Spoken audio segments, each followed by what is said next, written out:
Hello, my name is Matthias Cavodia. Welcome guys to my channel. Today we're going to talk about a milestone issue, X-Men #1. I remember vividly buying this at my local comic book store. I was really young when this came out. I just had gotten into comic book collecting. I was around 9-10 years old. And I remember seeing X-Men #1 and I saw 4 different covers. So I thought that all those 4 issues built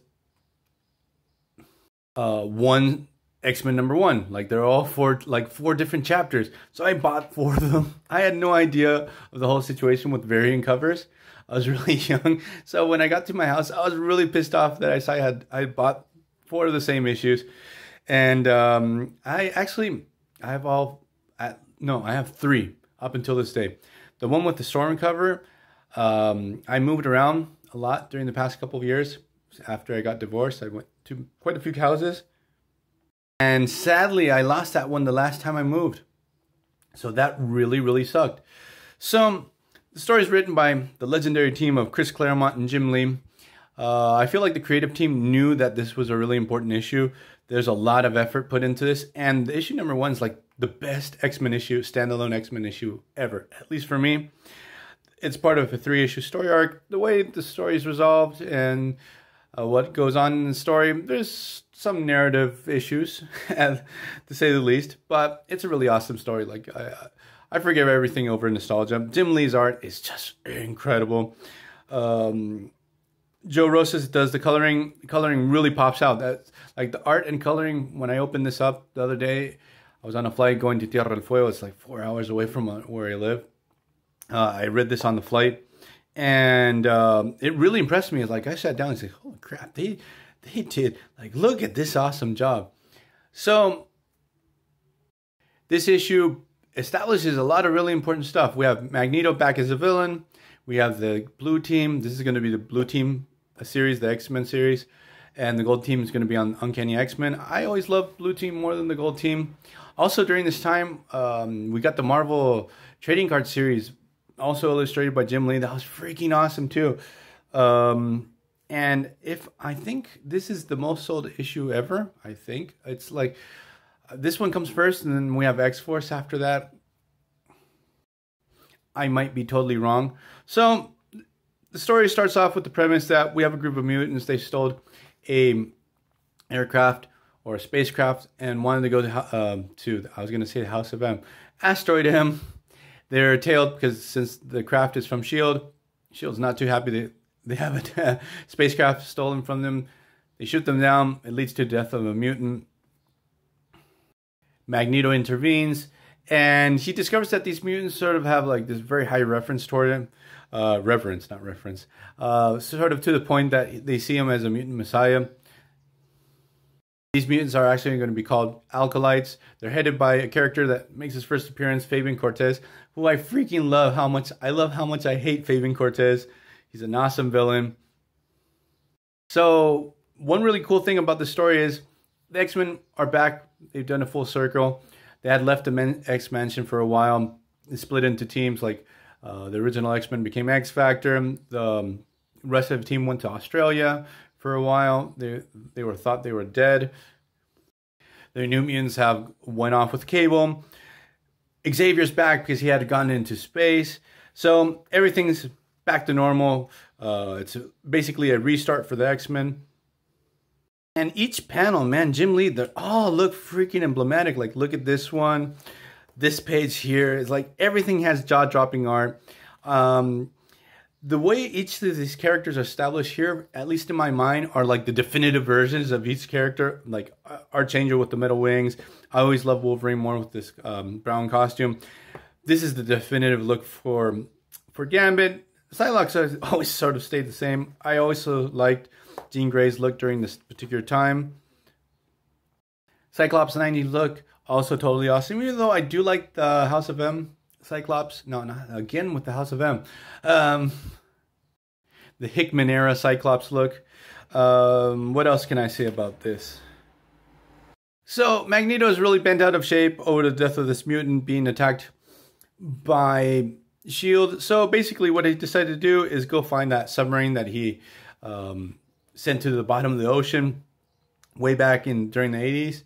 and take all the nuclear missiles, point them at Earth, and tell people on Earth, don't mess with me or I'll bomb the hell out of you. Obviously, the X-Men are not happy with this situation. We get a brief battle between our merry mutants and Mags. Mags is a really awesome mutant because, a mutant, it's obvious that, a villain because, and I like him more as a villain because when they battle, you never know who's going to come out on top. Like, Magneto has mopped the floor more than one occasion with the X-Men. And if the X-Men do come out on top, it never feels like a clean win. And it's not like Mags, when you have stories like maybe the villain just comes out on top in one brief little battle, but then in the overall situation, the hero does come out on top and wins. No, Magneto has some devastating defeats on the X-Men. So here we have Mags. He's sort of restrained because up until this point, he had been the headmaster previously of the New Mutants. He had made his peace with the X-Men. So he's sort of restrained. He doesn't want to kill him. He's like, hey, I just need these missiles for self-defense. Also during this time, Mag's powers are sort of coming and going. And he sort of becomes dependent on Fabian Cortez. His powers are to boost or decrease other mutants' powers.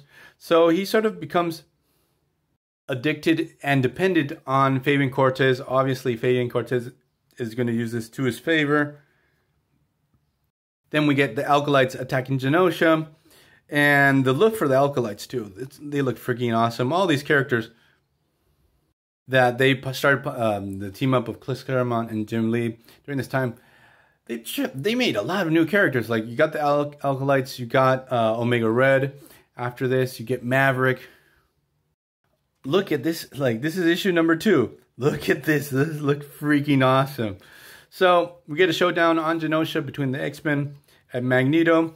And what happens during this story is Fabian Cortez, when he's doing one of these sessions with Magneto's, he discovers that someone had tampered with his genetics makeup. And what they discover is that Moira McTaggart, when he was turned into a child, he was put under Moira's care, had tampered genetically with him to make Magneto more docile and more of a good guy. That's why he aligned himself later on with the X-Men and became the headmaster of the New Mutants. It wasn't a product of his own free will, but of tampering from Moira McTaggart. So Magneto gets crazy pissed off, goes down, kidnaps Moira, actually shows it her treachery to Xavier. Xavier obviously is pretty devastated with this whole situation. And this leads to the defection of the Blue Team, joining with Magneto, siding with him.